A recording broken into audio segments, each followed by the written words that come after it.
여러분 80년대에 아주 유명한 가수가 있습니다. 여러분들도 한때 한번 좀 날리셨던 분들은 이 노래를 다 알고 계실 겁니다. 시인과 촌장이라는 아주 시적으로 가사말이 아주 좋은 가수 그룹이 있었죠. 저도 이 노래를 듣고 아주 그냥 너무 가사가 너무 좋더라고요. 복음송처럼 들린 이 노래가 있습니다. 이게 뭐냐면 세상 풍경 중에서 제일 아름다운 풍경, 여러분들 기억나시죠? 모든 것들이 제자리로 돌아가는 풍경. 세상 풍경 중에서 제일 아름다운 풍경, 모든 것들이 제자리로 돌아가는 풍경. 그 다음에 후렴이 있습니다. 우우 풍경, 우우 풍경. 그리고 세상 풍경 중에서 제일 아름다운 풍경, 모든 것들이 제자리로 돌아가는 풍경. 저는 그 노래를 이렇게 우연히 들었는데, 그러면서 그 다음부터는 계속 좀 이제 들어봤어요. 너무 이제 복음적인 가사인 것 같아요. 여러분, 이스라엘에는요, 축복된 그 연이 7년마다 한 번씩 돌아옵니다. 6년 동안 열심히 일을 하고 7년이 되면 안식년이 딱 돌아옵니다. 안식년이 되면 땅을 쉬게 해요. 그리고 이 안식년이 7번, 7 곱하기 7 하면 49가 되잖아요. 그 다음에 50년째는 희년이라고 해서 그날은 정말로 이스라엘의 축제의 날입니다. 그날은 모든 사람에게 자유가 공포가 되고 모든 집들을 팔렸던 집들이 원래 주인에게 다 돌아갑니다. 정말 아름다운 날이죠. 여러분, 우리 교회 모든 성도님들이 하나님이 주시는 축복을, 이런 축복, 안식년의 축복, 희년의 축복을 매일매일 누리시기를 예수님의 이름으로 축복합니다. 여러분, 우리가 살고 있는 이곳을 한반도라고 하잖아요. 한반도가 역사가 한 5,000년 정도 됐거든요. 그런데 이 5,000년의 역사 동안 우리가 살고 있는 이 시대처럼 풍요로웠을 때가 없어요. 우리가 지금 살고 있는 이 시대가 가장 풍요로운 때입니다. 한국은 이 GDP, 국내 총 생산량이 1조 7천억입니다. 세계 몇이냐? 10위에 10위. 엄청난 거죠. 조그마한 나라가. 수출액은 6천억입니다. 먹고 사는 문제가 우리가 해결된 것이 한 50년 정도 됐습니다. 5,000년 역사에서 우리는 가장 황금기를 지금 살고 있는 거예요. 물론 지금 코로나 바이러스도 힘들지만 그래도 긴 역사에서 보면 정말로 황금기를 살고 있는 겁니다. 그런데 이 경제적 풍요를 누리는데 우리가 행복하냐라고 질문을 해보면 그렇지 않다라고 대답하시는 분들이 많이 있습니다. 그래서 UN이라는 국제기구가 OECD 국가 중에서 36개가 가입되어 있는데 거기서 행복 지수를 따져봤는데 우리나라는 36개 중에서 30등입니다. 경제는 10위 정도 되는데 행복 지수는 30등이란 말이에요. 전체 한 200개 정도 나라가 있잖아요. 세계 전체를 놓고 보면 우리나라는 몇 등이냐면 54위입니다. 경제적으로는 10위권인데 행복 지수는 54위예요. 여기서 어떤 것을 우리가 알 수 있느냐? 경제적으로 풍요로운 것이 반드시 행복을 가져다 주지는 않는구나라는 것을 우리가 알 수가 있습니다. 우리나라가 2015년부터 동아 행복지수라는 그 조사를 해요. 동아 행복지수. 이게 뭐냐면 모든 사람에게 당신은 얼마나 행복합니까? 물어보는 거예요. 우리나라 사람한테. 개인의 행복 점수를 매기는 거예요. 매겼더니 2015년에 매겼더니 몇 점이 나오냐? 56점이 나온 거예요. 대부분이 나는 별로 행복하지 않다. 이렇게 생각을 하고 있는 거예요. 그런데 그러면 행복을 결정짓는 핵심 요인이 뭐냐? 뭐가 행복을 결정짓느냐 했더니 첫 번째, 경제적인 만족도입니다. 두 번째는 가족 생활. 가족이 얼마나 평안하냐 이거고, 세 번째는 얼마나 건강하냐. 이 세 가지가 사람을 행복하게 하는 가장 큰 요소라고 합니다. 그런데 시간이 조금 지났어요. 2018년이 돼가지고 다시 이걸 조사를 했는데, 행복 지수를 봤더니 행복 지수를 결정하는 핵심 요소 세 가지를 다시 뽑아봤더니, 첫 번째는 여전히 경제적 만족도. 이건 돈의 많고 적음이 아니라 내가 버는 만큼 얼마나 만족하느냐 그거죠. 두 번째는 가족 생활, 가족이 얼마나 화목하냐 이거. 세 번째가 바뀌었어요. 2015년에는 건강순이었는데 2018년에는 세 번째로 심리적 안정감이 얼마 정도 있느냐. 그러니까 많은 사람들이 이 스트레스를 받고 있다는 겁니다. 그래서 스트레스, 우울증, 불안함을 가지고 있다는 겁니다. 그래서 이것이 평안하면, 좋으면, 심리적으로 안정되어 있으면 행복지수가 막 올라간다는 것입니다. 여러분, 오늘 본문에 하나님께서 행복하지 못한 이스라엘 사람들을 7년마다 한 번씩 행복하게 해줍니다. 법적인 장치를 만들어 놓으세요. 그리고 50년마다 한 번씩 전체적인 구조조정을 합니다. 하나님, 이스라엘 백성들. 그래서 희년이라는 제도를 만들어서 모든 사람에게 행복을 주십니다. 자, 우리가 3절, 4절을 다 같이 한번 읽어보도록 하겠습니다. 3절, 본문 3절, 4절 시작.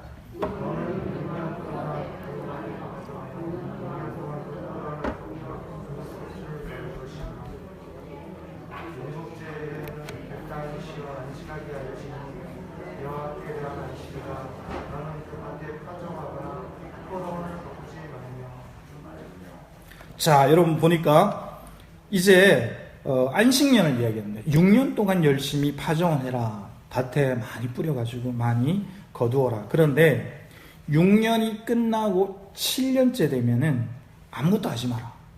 쉬게 하라는 겁니다. 밭도 쉬게 하라는 겁니다. 7째에는 그 땅이 안식이 있게 된다. 땅도 쉬어야 된다는 겁니다.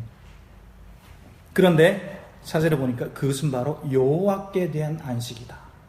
하나님께 대한 안식이다라고 말씀을 하는 겁니다.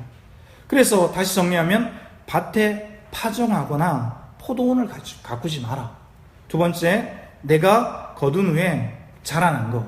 그러니까 6년 거두면 그 씨가 남아 있어가지고 7년째 되면 또 자랄 거 아니에요. 그거 거두지 말라는 거. 세 번째는 가꾸지 않은 포도나무 그 맺힌 열매 가만히 냅두는데 포도나무가 뭐 있으니까, 배지 않는 한 있으니까 거기 열매도 거두지 말라는 거예요. 땅을 쉬게 하라는 겁니다. 땅도 쉬어야 한다는 거예요. 여러분, 제가 영월에 있을 때 8월 정도가 되면 포도 농장을 하시는 집사님이 있어요. 몇 분이 하시는데, 그래서 교육자들 드시라고 이렇게 한 상자씩 이렇게 드시라고 이렇게 선물로 주십니다. 근데 이렇게 그분하고 얘기를 해보면 포도가 처음에 심으면 맛이 없대요. 첫 해는. 둘째도 별로 맛없고 한 셋째 정도 되면 아주 맛있는 포도가 나온대요. 그리고 한 3, 4년 한 다음에는 그 밭을 쉬게 합니다. 왜냐면 그 다음에는 맛있는 포도가 안 나온대요. 갈아엎는데요. 성경적이죠. 상당히 포도밭이 보면. 안식년이 그럼 뭐냐? 안식년은 땅을 쉬게 하는 것인데, 땅의 주인이 하나님이라는 것을 고백하는 해라는 겁니다. 먹고 사는 문제를 해결해 주신 분이 하나님이시다. 이것을 고백하는 것이 안식년이라는 것입니다. 여러분 모두 하루하루 살아가시면서 지나온 시간을 이렇게 돌아보실 때마다 하나님께 늘 감사하시는 여러분들 되시기를 예수님의 이름으로 축복합니다. 97년에 IMF가 우리한테 다가왔죠. 나라가 고도가 나버렸죠. 그런데 이때부터 우리나라 사람들의 가치관이 확 바뀌어버립니다. 어떻게 바뀌었느냐? IMF 이후에 지금 우리에게, 우리 집에 나에게 가장 필요한 것은 돈이야 라고 가치관이 바뀌어버려요. 그리고 사회적으로 성공해야, 그것이 인생의 목표가 돼야지 행복해질 수 있어 라고 사람들의 생각이 바뀝니다. 그래서 그전에도 치열하게 우리 사회는 경쟁했지만 더 치열한 사회가 되어버린 것입니다. 어느 목사님이 중고등학생들을 모아놓고 특강을 이렇게 했습니다. 그리고 무심결에 이런 얘기를 하는 겁니다. 얘들아, 너희는 너희들의 엄마 또 너희들의 아빠처럼 직장을 다니고 평범하게 아이들을 키우면서 그렇게 살아도 돼 라고 이렇게 말했어요. 그러니까 이 아이들이 갑자기 졸다가 눈을 크게 뜨고 그 강사 목사님을 쳐다보는 거예요. 그 왜 아이들이 놀라느냐? 부모님들은 항상 너는 나보다 잘 돼야 돼. 너는 더 공부 열심히 해가지고 남들보다 한자라도 더 배워서 경쟁해서 이겨야 돼 라고 늘 그렇게 배웠거든요. 그런데 강사 목사님이 얘들아, 너희들은 앞으로 경쟁 안 해도 돼. 그냥 평범하게 직장을 가지고 행복한 가정을, 아기를 놓고 가정을 꾸려도 돼. 그것만 해도 돼. 라고 하니까 이 아이들이 깜짝 놀라는 겁니다. 부모들의 귀로부터 계속해서 이겨야 된다, 경쟁해야 된다, 살아남아야 된다, 이런 말을 귀가 아프도록 아이들이 들었기 때문에 그런 반응을 하는 것입니다. 여러분, 이제 23년이 지났어요. IMF가 끝나고. 그런데 2017년쯤 돼가지고 사람들의 생각이 바뀌는 현상이 유행처럼 번졌습니다. 그게 뭐냐면 작지만 확실한 행복이라는 말이었습니다. 소확행인데 작지만 확실한 행복을 나는 추구하겠다. 이 젊은 사람부터 쭉 그것이 막 유행처럼 번지기 시작하는 거예요. 그래가지고 나는 아주 10만원짜리, 20만원짜리 식당 가서 좋은 거 안 먹어도 돼. 나는 내가 아주 맛있는, 내가 좋아하는 중국집 가가지고 내가 좋아하는 7,000원, 8,000원, 9,000원짜리 짜장면을 맛있게 먹다. 그것이 내 행복이야. 나는 내가 사랑하는 사람하고 둘이 맛있게 밥을 먹는 게 행복이야. 나는 비록 원룸에 살지만, 조그만한 원룸에 살지만 나의 행복은 내 작은 공간을 예쁘게 꾸미는 거야. 나는 멋진 돈 많이 드는 취미생활은 없지만 나는 내 작은 취미생활로 행복을 찾을 거야. 나는 돈 들여서 유럽을 가고 멋진 휴양지 안 가도 되고, 나는 국내 여행이라도 내가 행복해질 수 있는, 걸으면서 하는 여행을 즐길 거야. 그러니까 이 소확행, 작지만 확실한 행복을 사람들이 추구하기 시작합니다. 2017년부터. 지금도 그렇죠. 여러분들이 먹고 살기 힘들지만 우리가 찾아야 하는 건 뭐냐면요, 하나님이 주시는 작지만 확실한 행복을 계속해서 찾아야 합니다. 그리스도인들은. 그래서 우리는 어려우면 어려울수록, 어떤 경제적인 것은 어렵지만 우리의 마음은, 우리의 영적인 상태는 늘 행복해야 하는 것입니다. 하나님께서 나와 함께 하시기 때문에, 하나님께서 나를 지키시기 때문에, 이 어려운 시간이 또 지나가기 때문에. 여러분, 우리 옆 사람에게 한번 인사합시다. 즐겁게 사시기 바랍니다. 웃으면서 사시기 바랍니다. 네? 곧 지나갈 겁니다. 여러분, 오늘 성경에 나오는 두 번째는 뭐냐면 희년입니다. 희년의 노래입니다. 희년 정확히 언제냐면 49년 7월 10일, 이때가 나팔을 붑니다. 나팔을 쫙 불면, 온 전국의 나팔을 쫙 불면 그때부터 희년이 시작이 되는 겁니다. 자, 10절부터 우리가 한번 읽어보도록 하겠습니다. 10절 11절입니다. 시작.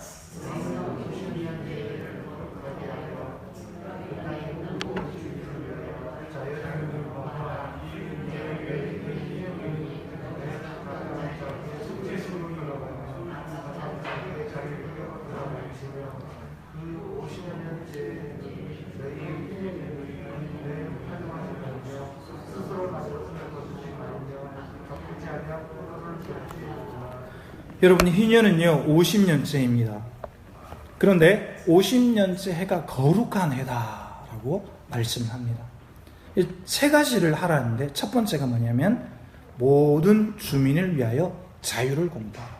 특별히 땅이 다 주어져 있거든요. 땅이 다 주어져요. 각 지파별로 땅이 주어지고 지파 안에 또 그 땅을 또 분배해서 각 가정마다 땅을 다 줍니다.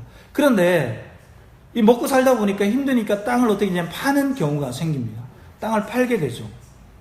그런데 땅을 팔게 되고 자기 그것도 안 되니까 어떻게 하냐면 다른 집에 종으로 팔려갑니다. 우리나라 조선시대 때 했던 것처럼 종으로 팔려가는 겁니다. 그런데 이 희년이 되면은 모든 종들이 다 풀려나는 겁니다. 여러분 상상을 해보세요. 얼마나 아름다운 날입니까? 모든 종들이 종살이를 끝내고 자유인이 돼서 집으로 돌아가는 겁니다. 상상만 해도 너무 행복하고 흥분되는 날이죠. 그리고 자유를 공포해라. 두 번째, 너희는 각각 자기의 소유지로 고향으로 돌아가라는 겁니다.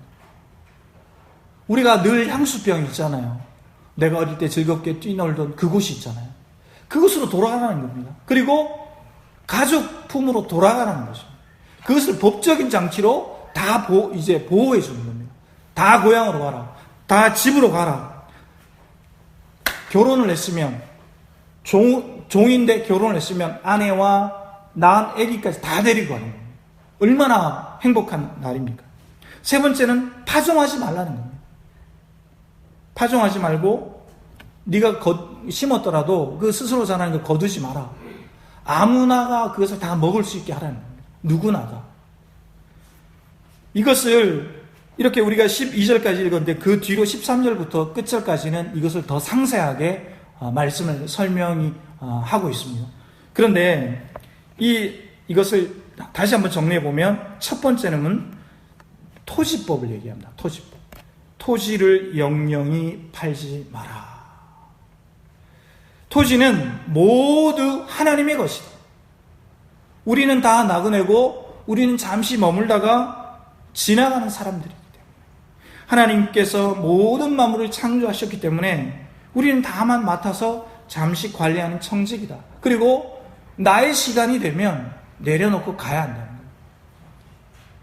두 번째는 노예 해방 제도입니다.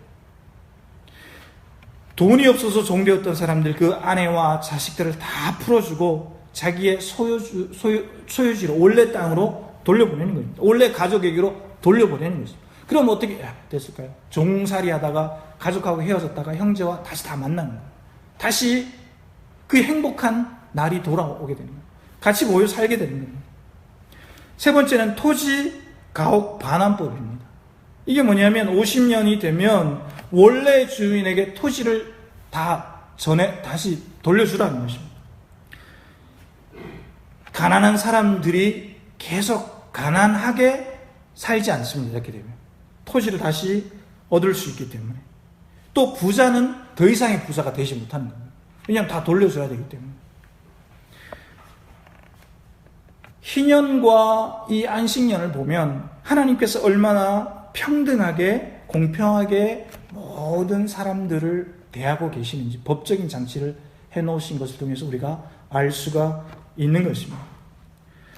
저는 이 말씀을 준비하면서 그러면 오늘날의 희년의 의미가 뭘까? 우리는 희년을 지키지는 않으니까 오늘날의 희년의 의미가 뭘까?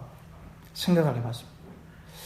그런데 이렇게 묵상하던 중에 하나 생각됐던 게 뭐냐면 모든 것들이 제자리로 돌아가는 풍경이 그것이겠구나.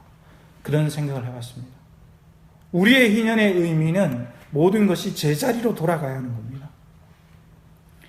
이 희년을 보면요. 조금 더 보면 안식년 곱하기 7년 곱하기 7년 곱하면 49년이 되는데 49년부터 희년을 지키기 시작합니다. 49년 희년이고 50년을 또 희년으로 지키라고 했기 때문에 그때는 또 농작물을 파종을 하지 않기 때문에 거둘 게 없어요. 그리고 51년째에는 첫 해이기 때문에 첫 번째 것을 또 하나님께 드려요. 그러면 어떻게 되냐면 3년이라는 시간이 아무것도 하지 않는 거예요. 여러분 오늘날 우리 상식으로 3년 동안 농사를 안 지었는데 먹을 게 있겠어요?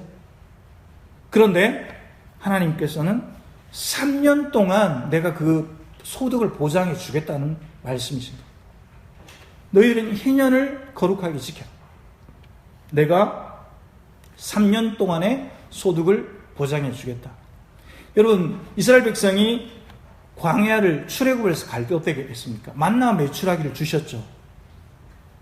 안식일 바로 직전 날에 하나님이 2배를 주셨어요.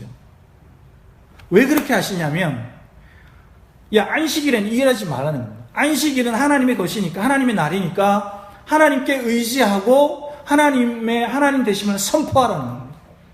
그래서 우리의 모든 사업은요, 안식일에 쉬어야 돼요. 그냥 몸이 힘들어서 쉬는 게 아니라 하나님의 말씀을 따라 쉬는 거예요. 왜 이렇게 하라고 하시는가? 우리가 12절을 한번 다 같이 읽어보도록 하겠습니다. 12절에 그 답이 있습니다. 시작.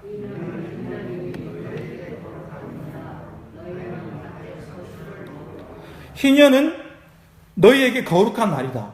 그런데 굶으라고 그냥 그렇게 하는 것이 아니라 너희는 밭의 소출을 반드시 먹을 것이다. 너희들이 지금 주머니가 비었다고 고민하지 마라. 내가 너희들 거룩하게 희년과 안식년을 지키면 내가 그것을 채워주겠다는 겁니다. 보상해 주겠다는 것입니다. 여러분들 이것을 믿으시기 바랍니다. 너희는 안식년과 희년이 되면 하나님이 하나님 되심을 고백하여라는 것입니다. 너희는 땅도 하나님의 것이고 너희의 종들도 하나님의 백성이라고 고백하라는 것입니다. 너희의 집들도 하나님의 것이고 너희의 소득도 하나님의 것이라고 고백하라는 것입니다. 여러분들이 이렇게 고백하시기 바랍니다. 이제 따라해 보십시오. 나는 하나님의 사람입니다. 나는 하나님의 종입니다. 나는 하나님의 백성입니다. 그러므로 나는 나의 모든 삶은 하나님이 주인이십니다. 옆 사람 보시면서 아멘. 아멘. 이 의미는 뭡니까? 당신은 아멘이어야 합니다. 그렇게 사셔야 됩니다. 여러분, 물질적인 것이 사람을 끌고 가지 않습니다. 절대로 그렇지 않습니다.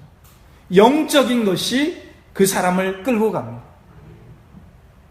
그러니까 영적인 것이 중요하다는 거예요.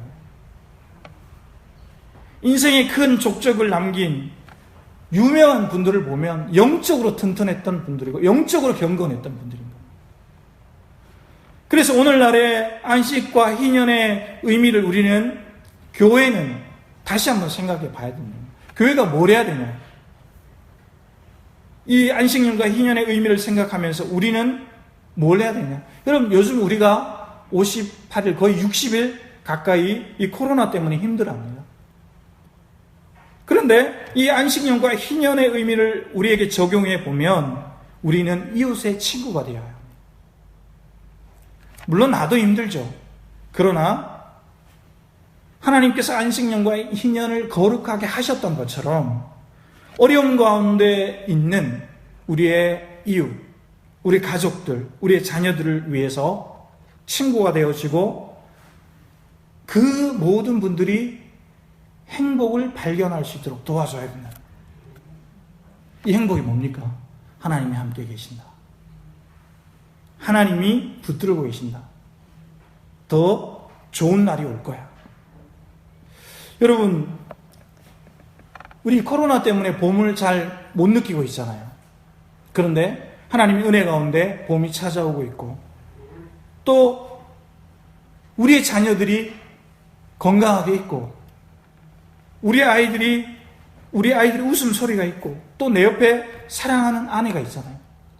사랑하는 또 남편이 있잖아요. 소박하지만 밥 한 그릇 먹으면서 행복해 하잖아요. 바로 이런 것들을 발견해야 될 때라는 것입니다. 이것이 거룩한 날이라는 것입니다. 희년의 진정한 의미라는 것입니다. 우리 교회가 오늘부터 이제 홈페이지를 오픈했어요. 근데 이것은 뭐냐면 제가 와서 사역을 시작하면서 매일매일 말씀을 함께 우리가 경건하게 만났으면 좋겠다. 잘 훈련되어서 줬으면 좋겠다. 우리 모든 성도들이.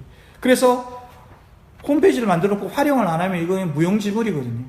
그래서 핸드폰을 우리가 요즘 스마트폰을 많이 가지고 있으니까 제가 깊이 고민을 하다가 핸드폰을 누르면 이게 나오면 바로 말씀을 들을 수 있으면 참 좋겠다라고 생각했습니다.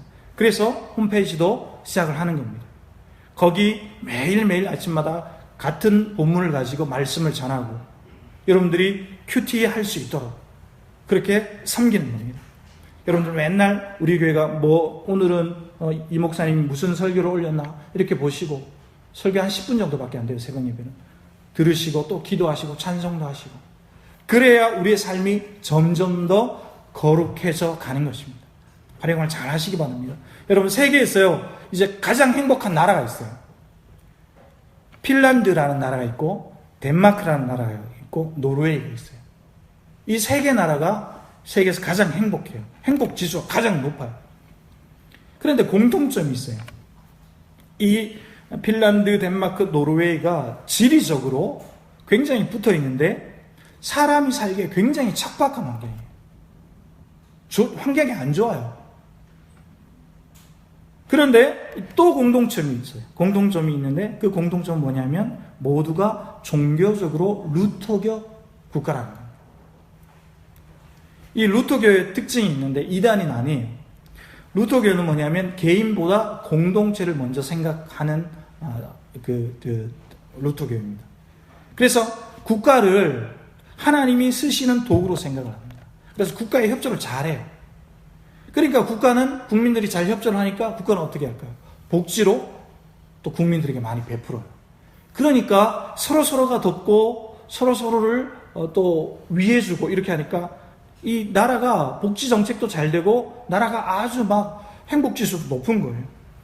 여러분, 이 경제가 어려운 이 시기에 사람들의 마음이 우울합니다. 우리가 참 마음이 어려워요. 그런데 우리는 우리 교회의 사명을 생각해야 됩니다. 그것은 뭐냐면 바로 오늘 본문 안식년과 희년의 정신을 본받아야 한다는 것입니다. 모든 것이 결국 제자리로 돌아가는 풍경이 아름다운 풍경이거든요. 세상 풍경 중에서 제일 아름다운 풍경, 모든 것들이 제자리로 돌아가는 풍경. 세상 풍경 중에서 제일 아름다운 풍경은 모든 것들이 제자리로 돌아가는 풍경이다. 여러분, 이 코로나가 딱 우리 가운데 이렇게 발생을 하니까 우리나라가 어려움을 당하지만 굉장히 재미있는 현상이 생겼습니다. 나라가 세계 다른 나라한테 홍보를 하려면 막 몇십조 원을 쏟아부어도 나라가 홍보가 잘 안 돼요.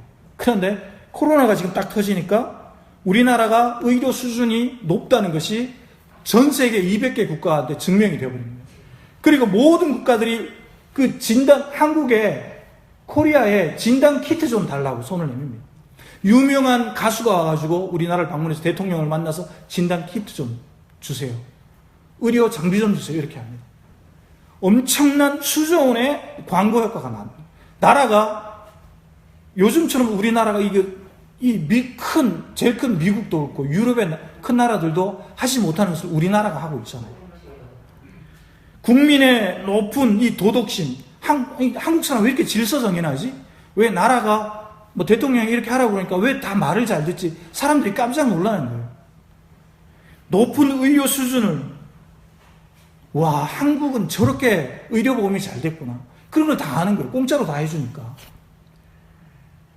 여러분, 그래서 이런 것들이 한국이 광고비를 들이지 않고도 우리나라가 막 한류를 또 타는 거예요. 여러분, 이제 말씀을 마칩니다. 힘들고 어려운 우리 시간을 보내고 있지만 오늘 안식년과 희년의 의미를 생각하면서 서로를 격려하고 섬길 수 있는 여러분 되시기를, 한 주간이 되시기를 예수님의 이름으로 축복합니다. 기도하시겠습니다.